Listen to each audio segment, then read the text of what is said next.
नमस्कार दोस्तों, कैसे हो आप सब। आशा करता हूँ आप सब अच्छे होंगे। दोस्तों, आज के सेशन में हम देखेंगे अति महत्वपूर्ण प्रश्न जो आगामी एग्जाम में पूछे गए हैं। ठीक है दोस्तों, तो जल्दी से इस सेशन को शेयर कर दीजिए और जुड़ जाइए इस सेशन में। चलिए देखते हैं सेशन के प्रश्नों को। ठीक है डियर, चलिए सेशन को स्किप ना करिए, सारे प्रश्न इंपॉर्टेंट हैं। देखिए ध्यान से। खाद्य पदार्थ के परिसंचरण में सोडियम बेंजोइट का प्रयोग किया जाता है। ध्यान से सुनिएगा प्रश्न को, साथ साथ नोट्स बनाते चलिए। ठीक है डियर, खाद्य पदार्थ के परिसंचरण में, ठीक है, सोडियम बेंजोइट का प्रयोग किया जाता है। समझ रहे दोस्तों, अगर जो खाद्य पदार्थ है उसको हम मतलब ये सोचें कि जल्दी खराब ना हो, ठीक है, कुछ दिन तक उसको रखना है, सेव रखना है, तो हम सोडियम बेंजोइट का प्रयोग करते हैं। ठीक है, अगर ज़्यादा समय तक उस खाद्य पदार्थ को रखना है तो। चलिए नेक्स्ट प्रश्न देखिए। पीट, लिग्नाइट, बिटमिन्स और एंथ्रेसाइट, ये सारे हैं जो दोस्तों, ये कोयले के प्रकार हैं। ध्यान दीजिएगा, पीट, लिग्नाइट, बिटमिन्स और एंथ्रेसाइट, ये सारे कोयले के प्रारूप हैं। ये कोयले के मतलब एक तरह से प्रकार हैं चारों। चलिए नेक्स्ट देखिए। Producer gas, my dear, producer gas का फॉर्मूला होता है CO+N2। ठीक है, ये एग्जाम में कई बार पूछा जा चुका है कि प्रोड्यूसर गैस का रासायनिक सूत्र क्या है। ठीक है, अब देखिए जल गैस का, जो जल गैस होता है दोस्तों, CO+H2 होता है। ठीक है, तो ये भी पूछा जा सकता है कि जल गैस का रासायनिक सूत्र क्या है, तो अब याद कर लीजिए CO+H2 होता है। ठीक है डियर, क्लियर हो गया ना। चलिए नेक्स्ट प्रश्न पे चलिए। सबसे हल्की धातु, धातु बोला मेटल, ना कि नॉन मेटल। सबसे हल्की मेटल कौन सी होती है, तो लिथियम होती है। ठीक है डियर, हाइड्रोजन, हीलियम, लिथियम, इसका 3 परमाणु क्रमांक होता है। ठीक है, और 6 इसका परमाणु भार होता है। ठीक है डियर, चलिए नेक्स्ट प्रश्न देखिए। बक्साइड किस धातु का आयसक है, कई बार एग्जाम में पूछा जा चुका है। ठीक है, तो बक्साइड किस धातु का आयसक है, तो एल्यूमिनियम का है। ठीक है डियर, और एल्यूमिनियम से एक एडिशनल पॉइंट याद कर लीजिएगा, एल्यूमिनियम उभयधर्मी ऑक्साइड है। ठीक है डियर, एकमात्र यह धातु है जो उभयधर्मी ऑक्साइड है। ठीक है डियर, ये कई बार एग्जाम में पूछा जा चुका है, इसलिए मैंने सोचा इस एडिशनल पॉइंट को इसी सेशन में बता दूं आपको। ये लिख लीजिएगा कि एल्युमिनियम उभयधर्मी ऑक्साइड है।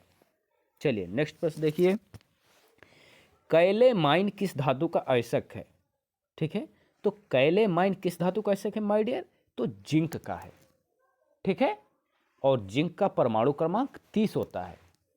ठीक है डियर, ये इसका परमाणु क्रमांक 30 होता है और इसका परमाणु भार 61 पॉइंट कुछ कुछ होता है, समथिंग। ठीक है, चलिए नेक्स्ट देखिए। गैलेना धातु का आयसक, ठीक है, गैलेना धातु का आयसक क्या होता है दोस्तों, तो Pb, जिसे लेड कहते हैं, यह होता है गैलेना धातु का आयसक। क्लियर हो गया ना सारे पॉइंट। चले नेक्स्ट प्रश्न पे देखिए। नेक्स्ट प्रश्न देखिए, देखिए हेमेटाइट, मैग्नेटाइट किस धातु का आयसक है, तो ये दोस्तों लोहा के आयसक हैं। ठीक है, ये लोहे के आयसक हैं, हेमेटाइट, मैग्नेटाइट। ठीक है डियर, क्लियर हो गया ना। चलिए नेक्स्ट प्रश्न देखिए। पिंच ब्लेड यूरेनियम धातु का आयसक है। यदि आपको एग्जाम में ऐसा प्रश्न देखने को मिल जाए कि यूरेनियम धातु का आयसक कौन है, तो आप क्या लगा के आएंगे ऑप्शन में, तो पिंच ब्लेड है। ध्यान दीजिएगा। ठीक है, नेक्स्ट देखिए।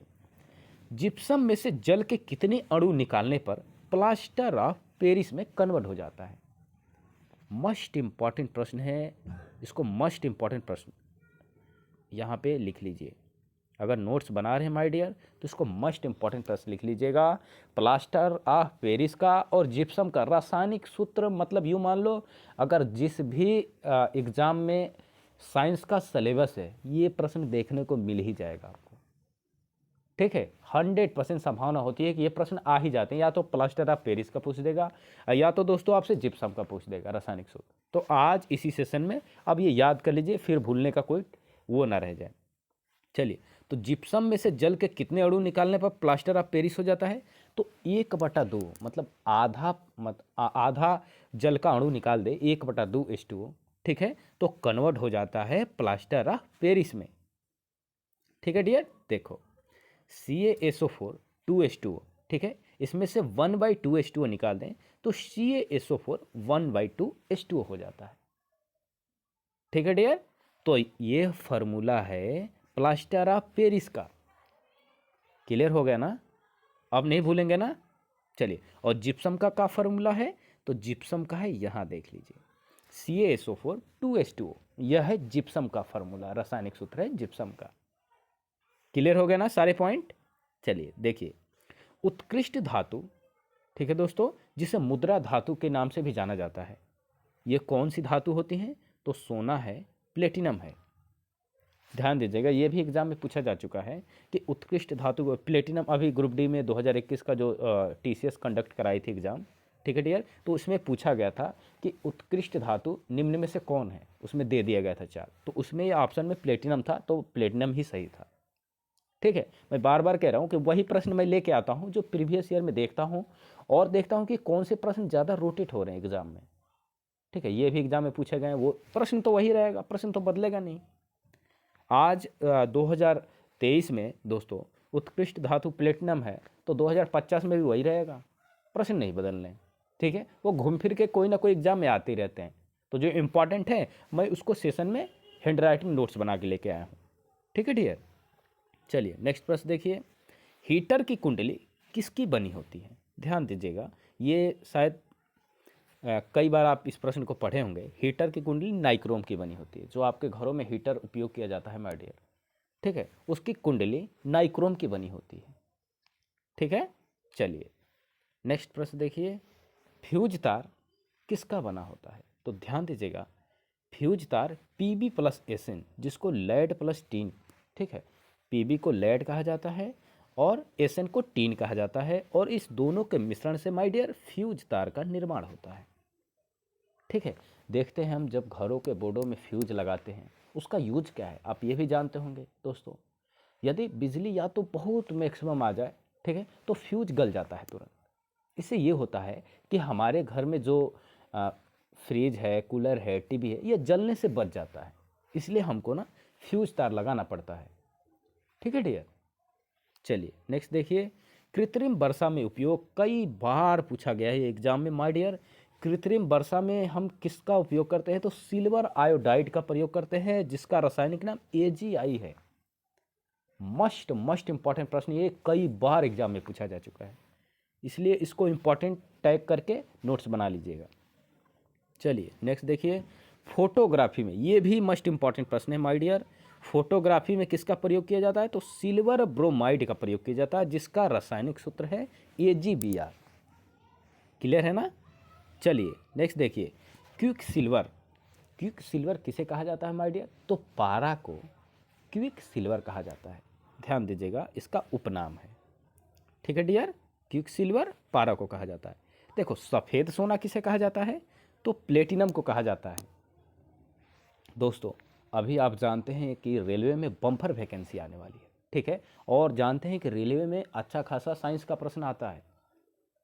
आपको अगर बेसिक कंसेप्ट क्लियर करने हैं दोस्तों, तो मैं अभी बेसिक क्वेश्चन लाया हूँ, क्योंकि देखो 25 क्वेश्चन अगर साइंस के आ रहे हैं तो 15 क्वेश्चन ऐसे रहते हैं वो बेसिक रहते हैं, और 10 क्वेश्चन रहते हैं जो एडवांस लेवल के रहते हैं। तो ऐसा नहीं कि आपको 10 क्वेश्चन ही केवल एडवांस लेवल के तैयार, आपको बेसिक भी पता होने चाहिए। ठीक है, सारे 25 के 25 ऐसा प्रश्न ही नहीं दे देगा कि आपको हवा ही ना लगे। ठीक है डियर, तो देखिए ये बात का ध्यान दीजिएगा, बेसिक भी आपको क्लियर हो, एडवांस भी क्लियर हो, तब जाके पेपर क्वालिफाई कर पाएंगे एग्जाम में। देखिए, तो सफ़ेद सोना किसे कहा जाता है, प्लेटिनम को कहा जाता है। ठीक है, नेक्स्ट देखिए, नीला थोथा, नीला थोथा का रासायनिक सूत्र क्या है दोस्तों, नहीं एक देखिए, सॉरी दोस्तों, नीला थोथा को कॉपर सल्फेट के नाम से जानते हैं। ठीक है, और कॉपर सल्फेट का रासायनिक सूत्र होता है माय डियर CuSO4। ठीक है, यह भी इम्पॉर्टेंट प्रश्न है, कई बार एग्जाम में आ चुका है। ठीक है, इसके आगे इम्पॉर्टेंट टैग कर लीजिए। नीला थोथा, जिसे कॉपर सल्फेट के नाम से जानते हैं माय डियर, इसका रासायनिक सूत्र होता है CuSO4। क्लियर हो गया ना, आप भूलेंगे नहीं ना। चलिए नेक्स्ट देखिए, चूहा मारने वाली दवा का क्या नाम है, तो जो चूहा मारने वाली दवा हम लोग घरों में उपयोग करते हैं, ठीक है डियर, उसको जिंक फास्फाइड और एक और नाम से जाना जाता है, जिंक सल्फाइड के नाम से भी जाना जाता है। और जिंक फास्फाइड भी कहते हैं, जिंक सल्फाइड भी कहते हैं, दोनों नाम याद रखिएगा। ठीक है, तो चूहा मारने वाली दवा का नाम क्या है? जिंक फास्फाइड है। क्लियर हो गया ना?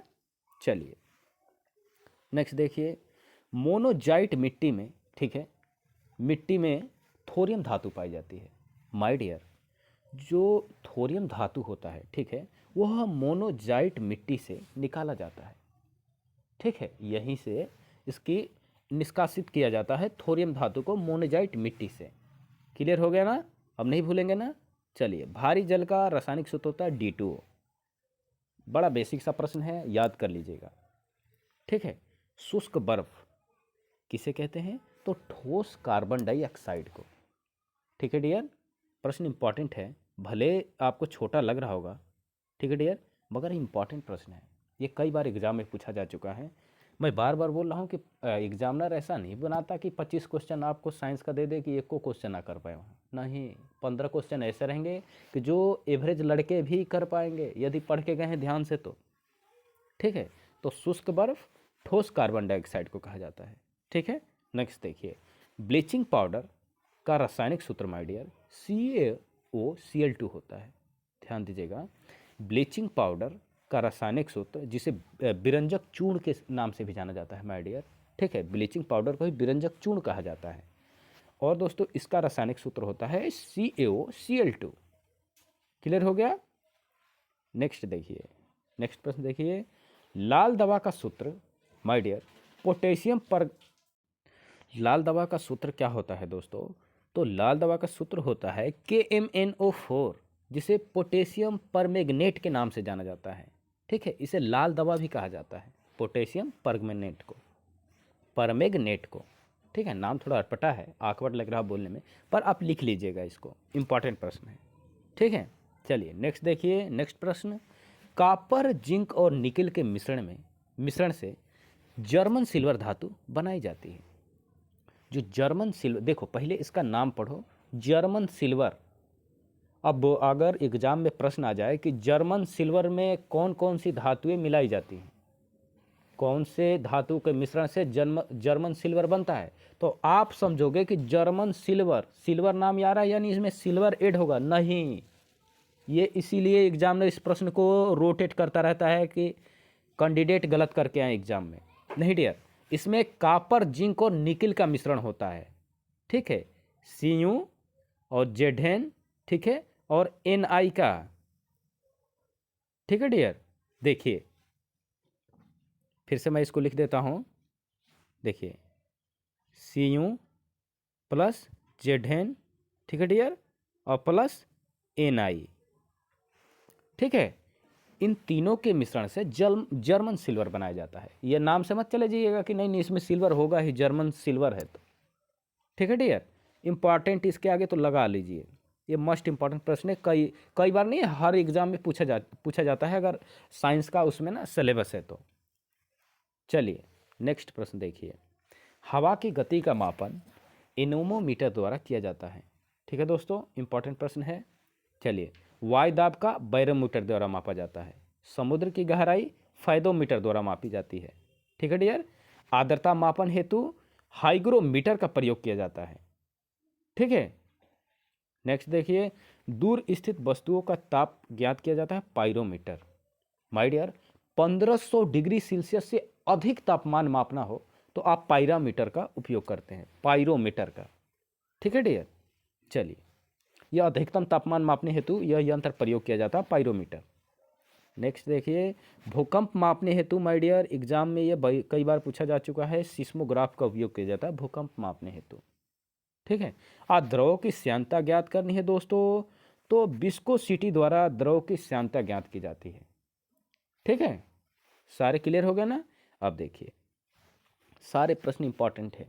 ठीक है डियर, जो आपके आगामी एग्जाम आने वाले हैं, रेलवे में एग्जाम, रेलवे की वैकेंसी आने वाली है, बिहार पुलिस की बम्पर वैकेंसी आने वाली है लगभग 75,000। ठीक है डियर, और UP SSC के माध्यम से भी वैकेंसी आने वाली है। ठीक है, तो दोस्तों आप तैयार हो जाइए, प्रिपेयर हो जाइए। ठीक है डियर, कंटिन्यू पढ़ाई कीजिए और मेरा सेशन जरूर देखें। जीके पार्ट आपका, GK GS पार्ट एकदम मजबूत हो जाएगा। ठीक है, चलिए नेक्स्ट देखिए, परमाणु सिद्धांत किसने दिया था? तो डाल्टन ने दिया था। और रेडियो एक्टिवता का सिद्धांत दोस्तों हेनरी बेकरेल ने दिया था। ठीक है, परमाणु सिद्धांत डाल्टन और रेडियो एक्टिवता की खोज किसने किया था? हेनरी बेकरेल ने। नेक्स्ट देखिए, सापेक्षता का सिद्धांत इंपॉर्टेंट लगाइए दोस्तों, ये कई बार एग्जाम में पूछा जा चुका है कि सापेक्षता का सिद्धांत किसने प्रतिपादित किया था? तो किसने किया था? आइंस्टाइन साहब ने किया था। ठीक है, नेक्स्ट देखिए, विद्युत चुंबकीय प्रेरण का सिद्धांत किसने दिया था? तो फैराडे ने दिया था। ठीक है डियर, देखिए एक्सरे होता है दोस्तों, इसकी खोज किसने किया था? तो राटेंजन साहब ने किया था। ठीक है डियर, और आज का सेशन का अंतिम प्रश्न है माय डियर, नाभिकीय रिएक्टर की खोज किसने किया था? तो एनरिको फर्मी साहब ने किया था। ठीक है दोस्तों, तो ये रहे दोस्तों आज के सेशन के इंपॉर्टेंट प्रश्न। माय डियर, कैसा सेशन लगा कमेंट बॉक्स में अपनी राय जरूर दें। ठीक है डियर, और नेक्स्ट डे हमें किस टॉपिक पर सेशन लाने हैं यह राय भी जरूर कमेंट बॉक्स में टाइप कीजिए। मैं आपकी राय सर्वोत्तम मान के दोस्तों मैं वही टॉपिक पर सेशन बनाऊंगा। ठीक है, और सेशन अच्छा लगा तो सेशन को शेयर और सब्सक्राइब जरूर करें, और उन मित्रों को जरूर शेयर करें जो दिन रात मेहनत करके अपने माँ बाप के सपने को साकार करने में लगे हैं, दिनों रात मेहनत कर रहे हैं। ठीक है, उनका सपना है गवर्नमेंट जॉब पाने का और दोस्तों अपने माँ बाप का सिर ऊंचा करने का। ठीक है, ताकि उनके माँ बाप का समाज में इज्जत हो और उनकी भी समाज में एक पहचान बने। उनको तो जरूर शेयर कीजिएगा दोस्तों। मैं वही प्रश्न लेके आया हूं जो इसमें से बहुत काफ़ी प्रश्न फंस जाएंगे आपके एग्जाम में। ठीक है, चलिए दोस्तों, फिर मिलते हैं कल एक नई सोच, एक नई ऊर्जा के साथ दोस्तों, एक नए सेशन के साथ। ठीक है डियर, चलिए तब तक के लिए जय हिंद दोस्तों।